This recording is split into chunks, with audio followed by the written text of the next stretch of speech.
নমস্কার, doctors point অনুষ্ঠানে আপনাদের স্বাগত। আপনাদের সঙ্গে আমি সুতপা। বেঁচে থাকার জন্য যেমন অক্সিজেনের প্রয়োজন, সেরকমই আমাদের জীবনের সুস্থ থাকার জন্য আমাদের জীবনের একমাত্র সঙ্গী হলেন একজন ভালো ডাক্তার। একজন ভালো ডাক্তার যেমন কাউকে জীবনদান দিতে পারেন, সেরকমই কাউকে মৃত্যুর মুখ থেকেও কিন্তু ফিরিয়ে আনতে পারেন। তাই ডাক্তারের অপর নাম জীবনদাতা। সেরকমই একজন বিশিষ্ট ডাক্তারকে নিয়ে আমরা হাজির হয়ে যাই এই সময়ের অনুষ্ঠানে, যার সঙ্গে আপনারা প্রত্যেকেই পরিচিত। তিনি হলেন অ্যালার্জি এবং asthma specialist doctor Naren Pandey. আজ লাইভ ফোন অনুষ্ঠানে আমাদের সঙ্গে রয়েছেন ডক্টর নরেন পান্ডে। ডাক্তারবাবু, আপনাকে স্বাগত আমাদের অনুষ্ঠানে। আর বিভিন্ন বিষয়ে ডাক্তারবাবুর সঙ্গে আমরা আলোচনা করি। এই অ্যালার্জি এবং অ্যাজমা এবং স্কিনের বিভিন্ন অ্যালার্জিগত প্রবলেমগুলো নিয়ে আমরা ডাক্তারবাবুর সঙ্গে প্রতি পর্বে আলোচনা করি। তাই দর্শক বন্ধুরা, আপনাদের জন্য এই সংক্রান্ত কোনো সমস্যা থাকে, যে কোনো অ্যালার্জি সংক্রান্ত সমস্যা, বা অনেক দিন ধরে আপনারা অ্যাজমার প্রবলেমে ভুগছেন, অথবা স্কিনে বিভিন্ন র্যাশ বা অ্যালার্জিগত বিভিন্ন সমস্যা যদি থাকে, সেই সমস্ত প্রশ্নে অবশ্যই ফোন করুন আমাদের টেলিভিশন স্ক্রিনে দেওয়া নাম্বারে এবং ডাক্তারবাবুর সঙ্গে সরাসরি ফোনে কথা বলে নিন। আজ যে বিষয়টি নিয়ে আমরা ডাক্তারবাবুর সঙ্গে কথা বলবো সেটি হলো অ্যাজমা। অনেক মানুষ রয়েছে যারা দীর্ঘদিন ধরে অ্যাজমা রোগে ভুগছেন এবং দীর্ঘদিন ধরে ওষুধ খাওয়ার পরও, এমনকি ইনহেলার নেওয়ার পরও সে অ্যাজমা থেকে কিছুতেই সম্পূর্ণভাবে নির্মূল হতে পারছেন না। তো অ্যাকচুয়ালি অ্যাজমা কি এবং তার কি কি সিমটম রয়েছে, অথবা কিভাবে অ্যাজমার ট্রিটমেন্ট করা হয়, সেই বিষয়ে আজ আমাদের আলোচনা। যে ডাক্তারবাবু, প্রথমেই জানতে চাইবো অ্যাজমা কি, সেটা যদি একটু দর্শক বন্ধুদের বলেন। অ্যাজমা বেসিক্যালি হচ্ছে একটা ইনফ্ল্যামেটরি ডিসঅর্ডার।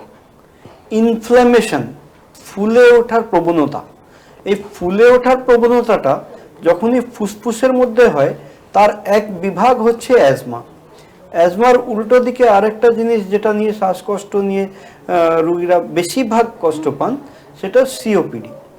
অ্যাজমা যেরকম আছে, অ্যাজমা আর সিওপিডির মধ্যে পার্থক্য হলো অ্যাজমাকে বলা হয় রিভার্সিবল ডিসঅর্ডার, আর COPD is a non reversible disorder বা ক্রনিক অবস্ট্রাকটিভ লাং ডিসঅর্ডার আজকাল ওর নাম হয়েছে।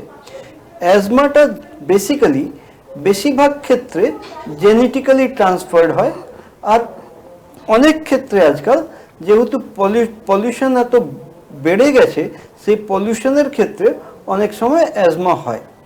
এই অ্যাজমা ইনফ্লামেশন লাংয়ের ভেতরে হয়, লাংয়ের ভেতরে ফুলে ওঠে বলে লাংয়ের ভেতরে হাওয়া রাখার জায়গা কমে যায়। ওর উল্টো দিকে, তার বিপরীত দিকে আমাদের শরীরে যে অক্সিজেন রিকোয়ারমেন্টটা আছে সেটা ফিক্সড, সেটা সবসময় অতটাই লাগবে। আর ভেতরে যদি ইনফ্লামেশন হয় তাহলে হাওয়া রাখার জায়গা কমে গেল, অর্থাৎ তখন লাংকে বডির দিকে বারবার নিঃশ্বাস প্রশ্বাস দিয়ে, বেশি জোরে জোরে নিঃশ্বাস প্রশ্বাস দিয়ে হাওয়া অ্যাকোয়ার করে বডিতে দিতে হয়। শুধু নিঃশ্বাস কষ্ট না, নিঃশ্বাস কষ্টর সাথে সাথে চেস্ট টাইটনেস হয়, বুকটা চেপে ধরে, ফাঁসির দড়ির মতন খুব চাপ ধরে নেয়। এটা এক। আরও হয় তার সাথে কফ প্রোডাকশন হয়। অনেক ক্ষেত্রে নন প্রোডাক্টিভ কফ হয়, যেখানে কফ উঠে আসে না, শুকনো কাশি সাথে থাকে। আর অনেক ক্ষেত্রে কফও বেরোয়, অনেক অনেক অনেক পরিমাণে কফ বেরোয়। তো এই মোটামুটি একটা পরিকাঠামো অ্যাজমার। একদমই। আর এই যে অ্যাজমা, যেটা আপনি বললেন যে শুকনো কাশি, সেটা মানে খুবই কষ্টদায়ক যেটা হয়, সে তো সেই অ্যাজমার মানে যে অ্যাজমার দিকে যে যাচ্ছে, যেটা আমরা গত পর্বে আলোচনায় আপনি বলেছিলেন যে সামান্য অ্যালার্জিগত প্রবলেম থেকে সেটা পরবর্তী সময় শ্বাসকষ্ট, অ্যাজমা পর্যন্ত পৌঁছে যায়। তো অ্যাজমার প্রাথমিকভাবে কি কি সিমটম রয়েছে, আমরা কিভাবে বুঝবো যে অ্যাজমা হতে পারে বা অ্যাজমার দিকে সেটা যাচ্ছে? দেখুন, নিঃশ্বাসে কষ্ট হতে পারে। আরেকটা জিনিস আছে, দীর্ঘদিনের 1-1.5 মাসের বেশি যদি কাশি পারসিস্ট করে, তো সেটাকেও কিন্তু অ্যাজমা বলে। অ্যাজমা মানে সবসময় নিঃশ্বাসের কষ্ট হবে সেরকম নয়। আমি একটা জাস্ট এক্সপিরিয়েন্স শেয়ার করি। আমার কাছে একজন টপ প্রোফাইলের ডাক্তার রেফার করে পেশেন্ট পাঠিয়েছিলেন। তিনিও একটা মাল্টি ন্যাশনাল কোম্পানির টপ প্রোফাইলের পেশেন্ট। ওনার ছেলে দীর্ঘ 4-5 মাস ধরে কাশি হচ্ছে, আর ওনাদের কোম্পানিতেই ডক্টর সেট আপ, সমস্ত হসপিটাল, এভরিথিং আছে। কিন্তু তা সত্ত্বেও যেহেতু ওই প্রোফাইল কাজ করছিল, যে জেনারেল ম্যানেজারের ছেলেকে দেখছি, ওখানে ওই সাহসের অসুবিধাটাও ছিল। ওনাকে কেউ ডিফাইন করতে পারছিল না যে এটা অ্যাজমা। চিকিৎসা করে যাচ্ছেন। তারপর আমার কাছে আসার পরে প্রথমেই বললাম, দেখ ভাই, এটা অ্যাজমা, আর ইনহেলার নেওয়াটাই প্রযোজ্য। আমরা হ্যাঁ ডাক্তারবাবু আপনি কি বলছেন, হ্যাঁ এটাই আপনার প্রোফাইল ট্যাগটা আমি দেখিনি, ওটাকে সাথে রাখিনি। তো কাশিও অনেক সময় হলে সেটাও অ্যাজমা। এক, 2 নম্বর আবার ইনহেলার নিয়ে প্রচুর মানুষের ভয় ভ্রান্তি থাকে। সেটাই আমি বলতে যাচ্ছি, Inhaler- ইনহেলার ডাক্তার বাবুরা দিয়েছে শুনলে মানুষ একটু ভয় পেয়ে যায়, যে ভয় সেটার পেয়ে জন্য যায়, inhaler এক নিতে নম্বর। হবে, এই হ্যাঁ, একটা ধারণা। ওতে কয়েকটা প্রশ্ন আসে। একটা, ইনহেলার চালু হয়ে গেল, আমার তো এত কষ্ট নয় যে আমার ইনহেলার প্রয়োজন। 2 নম্বর, ইনহেলার নিলে আর কোনো ওষুধ কাজ করবে না। 3 নম্বর, ইনহেলার নিলে এটা অ্যাডিক্টেড হয়ে যাবে, হ্যাবিট হয়ে যাবে, সারা জীবন ছাড়বে না। এই সমস্ত জিনিস ট্যাবু থেকে থাকে। যখনই একটা ইনহেলার বা এই জাতীয় কোনো ওষুধ দেওয়া হয়, তখনই রোগীদের মনে প্রশ্ন আছে, মনে প্রশ্নের পরে তার থেকে বেশি কষ্টদায়ক, বেদনাদায়ক হচ্ছে তার পাড়া প্রতিবেশী লোকজন, আত্মীয় স্বজন, ওরা আরো বেশি বড় ডাক্তার, কিন্তু তোর ইনহেলার লাগছে, এত খারাপ পরিস্থিতি, মানে ইনহেলার মানে কত বড় ভূত আছে সেটা বুঝতে পারি না। এবার ইনহেলার নিয়ে কতগুলো কথা বলার প্রয়োজন আছে। আমাদের সমাজে এই সচেতনতা খুব প্রয়োজন, কারণ ইনহেলার হচ্ছে ওই আকার প্রকার দেখতেই ভয় পায়, ওয়ারেজ ইনহেলারটা জাস্ট একটা ডিভাইস। যেরকম আমার কাশি হলে আমি একটা কফ সিরাপ কিনে খাবো, কিন্তু কফ সিরাপটা কিনে কি শিশি খুলে ডাইরেক্টলি মুখে ঢেলে নেবো? কখনোই না। একটা কফ সিরাপ কিনলে আমি শিশি খুলে, হয়তো ওর মেজারিং ক্যাপ আছে, সেটা দিয়ে মাপ মতন আমি ওষুধ খাবো, বা একটা চামচ নিয়ে চামচ দিয়ে মাপ করে আমি ওষুধটা খাবো। তো চামচ বা মেজারিং ক্যাপ, এই দুটো জিনিস হলো ডিভাইস। কফ সিরাপ আর আমার মাঝখানকার ডিভাইস হলো চামচ বা মেজারিং ক্যাপ। ঠিক তেমনি ইনহেলারের আকার প্রকার সেরকম তৈরি করা আছে, যাতে ও মুখে নিয়ে আমি ওষুধটা ডাইরেক্টলি বুকে পৌঁছাতে পারে, ডাইরেক্টলি যাতে বুকের মধ্যে ওষুধ যেতে পারে। এবার ইনহেলার দিলে সুবিধা কি? ইনহেলার দিলে সুবিধা হচ্ছে আমার ওষুধটা ডাইরেক্টলি বুকে চলে গেল, 1। 2 নম্বর, একটা বড়ি যদি আমি 10 মিলিগ্রামের খাই, তো 10 মিলিগ্রাম মানে হলো 10,000 মাইক্রোগ্রাম। আর একটা ইনহেলারের একটা পাফ নিলে 100 মাইক্রোগ্রাম আমার ওষুধ গেল। অর্থাৎ তার মানে হলো 100 পাফ ইনহেলার আমি যতক্ষণে নেব, সেটা বরাবর হবে একটা বড়ি খাওয়া মতন। আচ্ছা, অর্থাৎ 100th part of the inhaler of the tablet is 1 puff of inhaler. আচ্ছা, এটা 2 নম্বর। 3 নম্বর, যেটা সব থেকে বেশি অ্যাডভান্টেজ, সেটা হলো ইনহেলার নিলেই ওই ওষুধটা ডাইরেক্টলি আমার লাঙ্গে পৌঁছে গেল, সঙ্গে সঙ্গে দ্রুত কাজ হলো, 1। আবার অন্য দিকটা কি হলো, ওই ওষুধটা ডাইরেক্টলি লাঙ্গে গিয়ে ওখানে যেখানে ওর প্রয়োজন আছে ওখানে ডাইরেক্টলি পৌঁছে গেল, অন্যান্য কোনো অর্গানকে টাচ আর করলো না।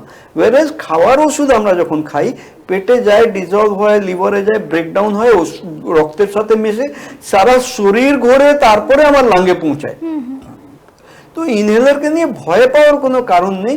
যদি কোনো ডাক্তারবাবুরা কাউকে কোনো ইনহেলার দিয়ে থাকেন, সেটা নিয়ে কোনো ভয় আর ভ্রান্তিতে থাকবেন না, সেটা পরিষ্কারভাবে নেবেন, ওটা আরো বেশি আপনাকে রিলিফ দেবে, সাইড এফেক্ট নেগলিজিবল। তো এই ভয়টা মানুষের মানে ইনহেলারটাকে অনেকটা অ্যাডভান্স ট্রিটমেন্ট হিসেবেই ওটাকে গণ্য করা যেতে পারে, যেখানে মানে তাড়াতাড়ি চিকিৎসাটা মানে সেখানে হচ্ছে। একটা আপনি যেটা বললেন, একটা ওষুধ খেলে যতটা টাইম লাগছে তার থেকে অনেক কম সময়ে ইনহেলারের মাধ্যমে আমরা সেই মানে রিলিফটা পেতে পারি। হ্যাঁ, এই রিলিফের কথা হলো। তো অর্থাৎ এবার আমাদের আসতে হবে যে অ্যাজমা। অ্যাজমা যেরকম দেখবেন, অ্যাজমা পেশেন্ট যারা আছে, কারণ অ্যাজমাটা হচ্ছে মুখোশ, সামনে আমরা দেখতে পাচ্ছি তার রূপ হচ্ছে অ্যাজমা, কিন্তু তার পেছনে মেরুদণ্ডটা হচ্ছে অ্যালার্জি। অ্যালার্জি পেছনে আছে অ্যাজ এ ব্যাকবোন, আর অ্যাজমা হলো মুখোশ। অ্যাজমা হলো কষ্ট, আর কারক হয়ে গেল অ্যালার্জি। তো আমরা সবসময়, বেশিরভাগ সময় আমরা চিকিৎসা করে থাকি অ্যাজমার, অ্যালার্জিকে আমরা টার্গেট করি না। অ্যাজমার চিকিৎসা তো করতেই হবে, রিলিফ প্রথম দিতেই হবে, কিন্তু তাই সেই রিলিফ দেওয়ার সাথে সাথে আবার খুঁজে বার করতে হবে যে কোন কোন কারণে এই জিনিসগুলো হচ্ছে। কারণ না জানা গেলে নিবারণ হবে না। 1, 2, 3 নম্বর হলো, এই কারণ খুঁজতে গিয়ে দুটো জিনিস আমাদের লাগে। একটা স্পাইরোমেট্রি টেস্ট নামে হয়, স্পাইরোমেট্রি বা লাং ফাংশন টেস্ট, এই দুটো পরীক্ষা একই নাম, বা পালমোনারি ফাংশন টেস্ট, এই তিনটে পরীক্ষা একই নাম। সেটা কম্পিউটারের সামনে ওই মেশিনে ফু দিয়ে দেখতে হয় যে লাঙ্গে কত ক্যাপাসিটি আছে, কত হাওয়া বাইরে ছাড়তে পারে, কত টানতে পারে, লাঙ্গের টোটাল ক্যাপাসিটি, ভলিউম সমস্ত কিছু হতে বিচার করা হয়। আচ্ছা, সেটা মানে এই যে অ্যাজমার ক্ষেত্রে কি মানে প্রচুর পরীক্ষা নিরীক্ষার প্রয়োজন না হয়? না না মানে না, কি রকম পরীক্ষা নিরীক্ষা করা হয়? দুটো তিনটে পরীক্ষা আচ্ছা, বেসিক। একটাই যেটা বললাম আপনাকে স্পাইরোমেট্রি, লাং ফাংশন টেস্ট। আর লাং ফাংশন টেস্টটা করতে হবে উইথ রিভার্সিবিলিটি, তার মানে একই দফায় দুবার পরীক্ষা করতে হবে। একবার প্রথম আপনি যেই অবস্থায় আছেন সেই অবস্থায় পরীক্ষা করতে হবে, আর দ্বিতীয়বার হচ্ছে ওকে ইনহেলার দিয়ে ব্রঙ্কো ডাইলেটেশন করে। ব্রঙ্কো ডাইলেটেশন মানে হলো ব্রঙ্কিওলস, যেগুলো আমাদের ফুসফুসের মধ্যে হাওয়া রাখার যে জায়গাটা আছে, সেই জায়গার ব্রঙ্কিওলের মধ্যে ইনফ্লামেশন হয়, ফুলে ওঠে বলে হাওয়া রাখার জায়গা কমে যায় লাঙ্গের মধ্যে বলে নিঃশ্বাস কষ্ট হয়।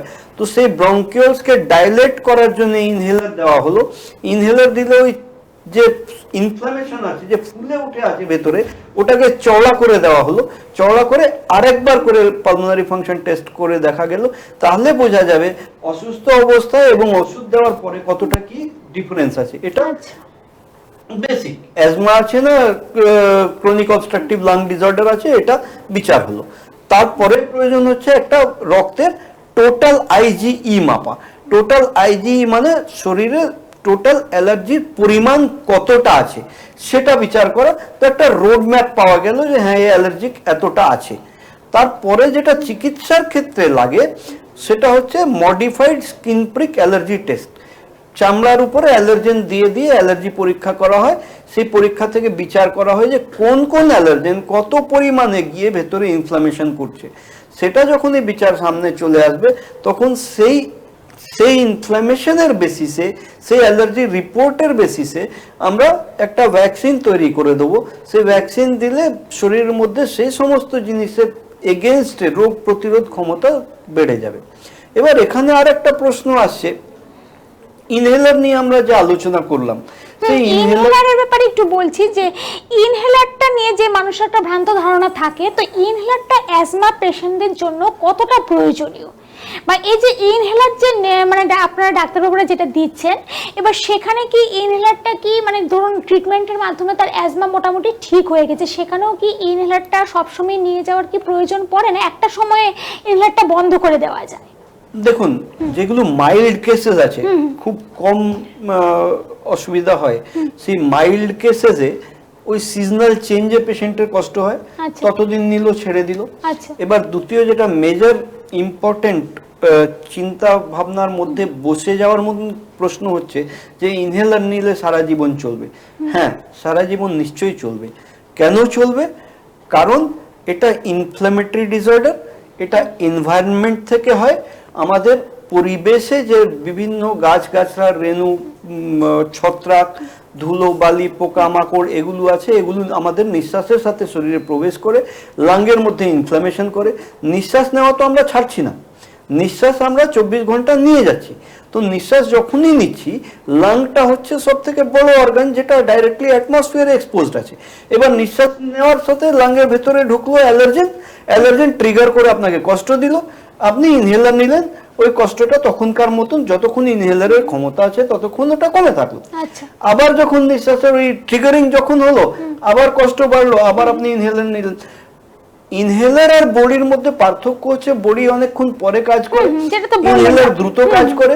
এতে কি হয়, এবার রোগীরা যারা বডি নিত তারা যখনই ইনহেলারে কনভার্ট হয়েছে তখন এই দুটোর মধ্যে পার্থক্য অনেকটা বুঝতে পেরেছে। বডি নিলে মানুষ অতটা চিন্তা করে না, ঠিক আছে একটা ট্যাবলেট খাচ্ছি। ইনহেলারটা সামাজিক বিষয় আছে, সামনে দেয়, ও ইনহেলার নিলি, আচ্ছা ইনহেলার নিলি, এই একটা মানসিক চাপ, পারিপার্শ্বিক যে মানুষজন রয়েছে তারা হয়তো তাকে আরো বেশি প্যানিক করে দেয়, সেটা মানে পেশেন্ট আরো বেশি ভয়ভীত হয়ে যায়, যে কাউকে হয়তো বলতেই সাহস পায় না যে ইনহেলার নিচ্ছে, মানে ওর বন্ধু বান্ধব আশেপাশের লোকরা আরো ভয়ভীত হয়ে যায়। ঠিক বলেছেন।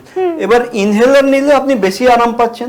একদমই। জেনারেলি কি হয়, এই যারা অ্যাজমার পেশেন্ট বা এই অ্যালার্জিক ডিসঅর্ডারের পেশেন্ট, এনারা বেশিরভাগ ওই জেনারেল ফিজিশিয়ানের কাছে যান, মেডিসিনের ডক্টরের কাছে যান, কার্ডিওলজিস্ট কাছে যান, চেস্ট ফিজিশিয়ানের কাছে যান, তো ওনারা এই চিকিৎসা দিয়ে থাকেন, তাতে ওনারা ভালো থাকেন।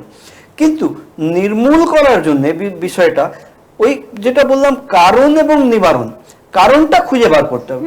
তো কারণ খুঁজে আমরা ইনহেলার স্টার্ট হলো, পেশেন্ট ইনহেলার নিচ্ছে, তার সাথে তার পাশাপাশি both go hand in hand, হ্যাঁ, তার পাশে অ্যালার্জি পরীক্ষাটা করে নিতে হবে, অ্যালার্জি পরীক্ষা করে ভ্যাকসিনটা চালু করে দিতে হবে। 2-3 মাস ভ্যাকসিন চলার পরে আস্তে আস্তে ইনহেলার উইথড্র করে আপনি নর্মাল লাইফস্টাইলে চলে যান। আচ্ছা, মানে সেই ভ্যাকসিনের মাধ্যমে যখন সুস্থ হয়ে উঠবে পেশেন্ট, তখন সেখানে ইনহেলারটাকে সেখান থেকে মানে বন্ধ করা যেতে পারে। আর যেটা আপনি বললেন যে একটু মেজর কেস যেগুলো মানে বেশি মাত্রায় মানে অ্যাজমা, সেখানে ইনহেলারটা মানে লাইফ টাইম নিয়ে যাওয়ার প্রয়োজন আছে না? লাইফ টাইম আমরা অ্যালার্জি টেস্ট করে ভ্যাকসিনেট করলে ওটা রেসপন্ড করে গেলে তখন তো ইনহেলার ওখান থেকে উইথড্র হচ্ছে। আচ্ছা। আর ইনহেলারের মাধ্যমে তাহলে নিশ্চয়ই দর্শক বন্ধুরা আপনাদের মধ্যে যে এই ভ্রান্ত ধারণা অনেকেরই ছিল, বা ইনহেলারের নাম শুনে অনেকেই ভয় পেয়েছেন, ডাক্তারবাবু ইনহেলার দিয়েছেন শুনি, না অনেকে আবার ইনহেলার দিলেও মানে হয়তো সেটা কিনতে চায় না, ইউজ করতে চায় না, এই প্রবলেমটাও কিন্তু অনেকের থাকে, মানে ভয়ে সেটা আর কিনবেই না, ইউজ করবে না। পেশেন্ট আসেন আমাদের কাছে বিভিন্ন ডাক্তারবাবুকে দেখিয়ে তারপরে এসে এই চিকিৎসাটা ইনহেলার কেন নেননি? না ডাক্তারবাবু ইনহেলারটা ঠিক মানে একবার নেওয়া শুরু করলে সব সময় নিতে হবে, ভালো না মানুষের, খুব রিলাক্টেন্ট। তখন এই পেশেন্টের সাথে কথা বলে কাউন্সিলিং করে তখন বোঝাই যে এই পার্থক্য এই জিনিস। আর দ্বিতীয় সবথেকে বড় জিনিস আছে আরেকটা আমাদের সমাজে খুব বেশি ইম্পর্টেন্ট, সেটা ইনহেলার নিয়ে আবার ইনহেলার চালুও করেন লোকেরা, কিন্তু ওর টেকনিকটা ঠিক হওয়া দরকার, টেকনিক, ড্রাগ ডেলিভারি টেকনিকটা ঠিক হওয়া দরকার, ওটা কিভাবে নিতে হবে সেটা খুব ভালোভাবে শিখতে হবে। যদি সেটা না শিখে সেইভাবে যদি ঠিক ইনহেলার না নেন, ইনহেলার মানে হলো না যে মুখে নিয়ে জাস্ট চেপে দিলাম হয়ে গেল, নট দ্যাট। ইনহেলার নেওয়ার সময় দম আগে পুরো বাইরে করে দিতে হবে, ইনহেলারটা ঝাঁকাতে হবে, মুখে লাগিয়ে উপর দিকে তাকাতে হবে, কারণ ইনহেলারের যে ওষুধ যে স্প্রেটা বেরোবে সেটা আমার ফুসফুসে পৌঁছাতে হবে। অর্থাৎ এই গলাটা তো আমাদের এরকম ব্যাকা গলা, এই চোখটা উপরে করে দিলে এটা সোজা হয়ে যাবে, তাহলে ওই ইনহেলার থেকে যে ড্রাগ যাবে ওটা ডাইরেক্টলি লাঙ্গে পৌঁছানোর আরো অনেক বেশি সুবিধা হয়ে যাবে। অর্থাৎ আবারও বলি, ইনহেলারটা ভালো করে ঝাঁকাবেন, দমটা পুরো বাইরে ফেলে দেবেন, বুক খালি করে, মুখটা উপরের দিকে, চোখটা আকাশের দিকে তাকাবেন, মুখে ইনহেলার দিয়ে একটা পাফ দেবেন। যখন ওই স্প্রেটা মুখের ভেতরে হলো তার সাথে খুব জোর দমে নিঃশ্বাস টানতে হবে, করে নিঃশ্বাস টানতে হবে। টানলে কি হবে, যে স্প্রেটা হলো আর এবং আপনার নিঃশ্বাস, সেটা দুটো একসাথে মিশে গিয়ে লাঙ্গে পৌঁছে গিয়ে ইমিডিয়েট এফেক্টটা দেয়। আর আদারওয়াইজ মুখে শুধু দিয়ে স্প্রে করে দিলে ওটা মুখের মধ্যেই থেকে যায়, যেখানে পৌঁছানোর কথা, যেখানে গন্তব্য তার, সেখানে পৌঁছাতে পারে না। অর্থাৎ মানুষ বলে আমি ইনহেলারও নিচ্ছি কিন্তু কোনো লাভও হচ্ছে না, এই সমস্ত জিনিসগুলো শুধু ড্রাগ দিলে হবে না, প্রপার ইউজটা জানতে হবে, প্রপার ইউজ হিসাবে করতে হবে। একদমই। তাহলে দর্শক বন্ধুরা আপনারা নিশ্চয়ই জানতে পারলেন ডাক্তারবাবু যেটা বললেন যে ইনহেলার নিয়ে যে আপনাদের মনে ভয় ছিল, সেটা নিশ্চয়ই সেই ভয়টা আজ চলে গেছে। ডাক্তারবাবু যেভাবে বললেন আপনাদেরকে যে ইনহেলারটা কিন্তু সত্যিই খুব প্রয়োজন, যারা এই ধরনের অ্যালার্জি এবং অ্যাজমা পেশেন্ট রয়েছেন তাদের জন্য কিন্তু খুবই প্রয়োজন, এবং কিভাবে ইনহেলারটা আপনারা নেবেন সেটাও ডাক্তারবাবু খুবই সুন্দরভাবে আপনাদের দেখালেন। নিশ্চয়ই আপনারা সেখান থেকে অনেকটাই উপকৃত হয়েছেন। তাই ইনহেলার নিয়ে আর ভয় নয়, ডাক্তারবাবু যদি আপনাদের ইনহেলার সাজেস্ট করেন তাহলে অবশ্যই সেটাকে ইউজ করুন, সেখানে কিন্তু আপনারা অনেকটাই রিলিফ পাবেন। যেটা ডাক্তারবাবু একটু আগেই বললেন যে ইনহেলারের মাধ্যমে কিন্তু আপনারা খুবই দ্রুত সুস্থ হতে পারছেন, যেটা আপনারা দিনের পর দিন ওষুধ খেয়ে যাচ্ছেন, দেখছেন কিছুতেই কিছু কমছে না, সেখানে ইনহেলার ইউজের মাধ্যমে কিন্তু খুবই তাড়াতাড়ি আপনারা সেই অসুখ থেকে সুস্থ হয়ে উঠতে পারছেন। আমি একবার আপনাদেরকে জানিয়ে দিই ডাক্তারবাবুকে কোথায় আপনারা পেয়ে যাচ্ছেন। ডাক্তারবাবুকে আপনারা পাচ্ছেন allergy asthma centre, behind Moulali মাজার, এন্টালি সিনেমা হলের ঠিক পাশে, সেখানে আপনারা ডাক্তারবাবুকে পেয়ে যাচ্ছেন। অবশ্যই এই নাম্বারগুলোর মধ্যে যে কোনো একটি নাম্বারে অ্যাপয়েন্টমেন্ট নিয়ে আসবেন, 7278034776 অথবা 9163611413, এই দুটো নাম্বারের মধ্যে যে কোনো একটি নাম্বারে অ্যাপয়েন্টমেন্ট নিয়ে আপনারা ডাক্তারবাবুর এই চেম্বারে আসতে পারেন। এই চেম্বারে অ্যালার্জি এবং অ্যাজমা সেন্টার, যেটা মৌলালীতে অবস্থিত, এন্টালি সিনেমা হলের ঠিক পাশে, সেখানে আপনার অ্যালার্জি, হাঁপানি, অ্যালার্জি রাইনাইটিস, ছুলি, চোখের চুলকানি, নাক বন্ধ, হাঁচি, অ্যালার্জি, বিভিন্ন পরীক্ষা এবং ভ্যাকসিনের কিন্তু ব্যবস্থা রয়েছে। এবং এই যে অ্যাজমা পেশেন্ট যারা রয়েছেন তাদের যে বিভিন্ন পরীক্ষা নিরীক্ষাগুলো হয়, যেটা ডাক্তারবাবু একটু আগে বললেন, সেই সমস্ত পরীক্ষা নিরীক্ষা সেখানে করানো হয় এবং সেখান থেকে কিন্তু বিভিন্নভাবে ভ্যাকসিনও দেওয়া হয়। আর ভ্যাকসিন একবার নিলে কিন্তু আপনাদের এই সমস্যাগুলো অনেকটাই কিন্তু কমে যাবে। সেখানে এক সময় হয়তো আসবে যে আপনার আর ইনহেলারের প্রয়োজন পড়বে না, আপনি সম্পূর্ণভাবে সুস্থ হয়ে উঠতে পারবেন।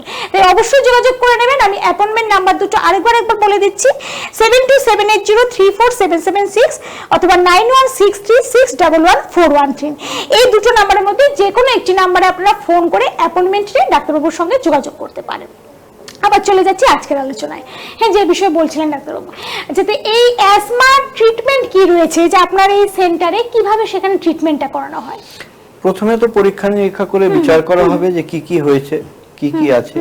সেই স্পাইরোমেট্রি করতে হবে, লাং ফাংশন টেস্ট বা পালমোনারি ফাংশন টেস্ট, এই তিনটে বিভিন্ন নাম আছে, জিনিস একই। সেটাও রিভার্সিবিলিটি করতে হবে, প্রথমে একবার করতে হবে, তারপর আবার রিভার্সিবিলিটি দেখতে হবে যে কতটা ওষুধ দিয়ে ফিরিয়ে আসছে। তার সাথে বিভিন্ন ওষুধ দেওয়া হয়। এই স্পাইরোমেট্রি করার পরে কিছু ওই যেরকম বললাম ব্লাডের একটা টোটাল আইজিই পরীক্ষা করা।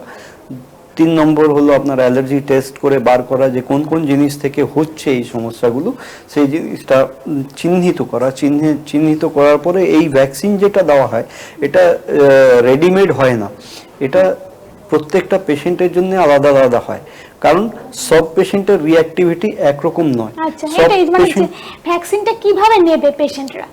সেটাতেও আসছি। ভ্যাকসিনের বিষয়ে আগে বলে ফেলি যে ভ্যাকসিনটা রেডিমেড নয়, এটা ওই অ্যালার্জি পরীক্ষা হয়ে সেই অ্যালার্জি পরীক্ষার ভিত্তিতে স্পেশালি এক একজন পেশেন্টের জন্য আলাদা আলাদা ভাবে তৈরি করাতে হয় ড্রাগ ম্যানুফ্যাকচারিং কোম্পানি থেকে। মানে ম্যান টু ম্যান ভ্যারি করে, একদম আলাদা, প্রত্যেক লোকের জন্য আলাদা। ওইভাবে প্রেসক্রিপশন করে ওটা ড্রাগ ম্যানুফ্যাকচারিং কোম্পানিকে পাঠানো হয়। তারা প্রত্যেক মানুষের জন্য, যেরকম আপনার নাম সুতপার যদি ভ্যাকসিন হয় তাহলে সুতপা নামেই ভ্যাকসিনটা আসবে, সেটা দেওয়া হবে। আর এই ভ্যাকসিন মানে ইনজেকশন নয়, এই ভ্যাকসিনটা মুখে খাওয়ার ওরাল ড্রপ আছে, যেরকম পোলিওটাও ভ্যাকসিন, বাচ্চাদের মুখে ড্রপ দিয়ে দেওয়া হয়, ওটা ভ্যাকসিন। ঠিক সেরকমই এটা অ্যালার্জির জন্য মুখে খাওয়ার ড্রপ আকারে থাকে। 1 বছরের পুরো কোর্স একসাথে দিয়ে দেওয়া হয়। আর রেগুলার আমার কাছে চেকআপে আসার প্রয়োজন নেই। প্রথম দিন এসে যদি প্রথম দিনই পরীক্ষা নিরীক্ষা করে নিলেন, তার 7-8 দিন কি 10 দিন পরে এসে ভ্যাকসিনটা নিয়ে চলে যাবেন। 3 মাস পরে একবার চেকআপে আসবেন, 1 বছর পরে চেকআপে আসবেন। এইভাবেই এই ট্রিটমেন্ট শিডিউল। বাদ বাকি আমাদের হোয়াটসঅ্যাপ ফোনে যোগাযোগ থাকলে আপনারা গাইডেন্স পেয়ে যেতে পারেন। খুব একটা সমস্যার বিষয় নয়। মানে ভ্যাকসিনটা থেকে তাহলে যেটা বললেন মানে প্রতি বছরই মানে নিতে হয় সেখানে? না, এটা যেরকম আপনারা বাচ্চাদের ভ্যাকসিনগুলো দেন, ধরুন পোলিও, ডিপিটি, বিসি, এই সমস্ত ভ্যাকসিনগুলো, ট্রিপল অ্যান্টিজেন, এই ভ্যাকসিনগুলো যেরকম বাচ্চাদের আপনারা দেন, ওই 5 বছর অবধি বুস্টার চালিয়ে যেতে হয়, ঠিক সেরকমই এই ভ্যাকসিন নিলে 3 মাস পর থেকেই কার্যকারিতা চালু হয়ে যাবে। আপনি বুঝতে পারবেন যে আমি রিলিভড হয়ে গেছি। কিন্তু এটা মাথায় রাখতে হবে না, কাজ চালু করার আগের থেকেই মাথায় রাখতে হবে যে এটা মিনিমাম আমার 5 বছর চালাতে হবে, যাতে লাইফ লং ইমিউনিটি, ওটা boosting important. Initial treatment course 1 বছরের, তারপরে বুস্টার দিয়ে যেতে হবে অ্যাডিশনাল 4 বছর, যাতে এটা লাইফ লং থেকে যায়। আর মাঝখানে বন্ধ করে দিলে ওই উইক ইমিউনিটি হবে। হ্যাঁ, ওই রোগ প্রতিরোধ ক্ষমতাটা উইক যদি হয় তাহলে তো আবার ফিরে চলে আসবে, ভেঙে যাবে ইমিউনিটিটা। একদম। আজ খুব সুন্দর বিষয় ডাক্তারবাবুর সঙ্গে আমরা আলোচনা করে নিলাম। হাতে আর সময় নেই, এখানেই শেষ করতে হবে। আগামী পর্বে আরো বিভিন্ন বিষয় আমরা আলোচনা করে নেব। অ্যালার্জি, অ্যাজমা এবং স্কিনের বিভিন্ন অ্যালার্জি প্রবলেম নিয়ে আমরা ডাক্তারবাবুর সঙ্গে আগামী পর্বে আরো বিস্তারিতভাবে আলোচনা করে নেব। আজ তাহলে এখানেই শেষ করছি। ডাক্তারবাবু আপনাকে অনেক ধন্যবাদ আমাদের অনুষ্ঠানে আসার জন্য। সবাই খুব ভালো থাকবেন, শুভ বিজয়া, সুস্থ থাকবেন। নমস্কার।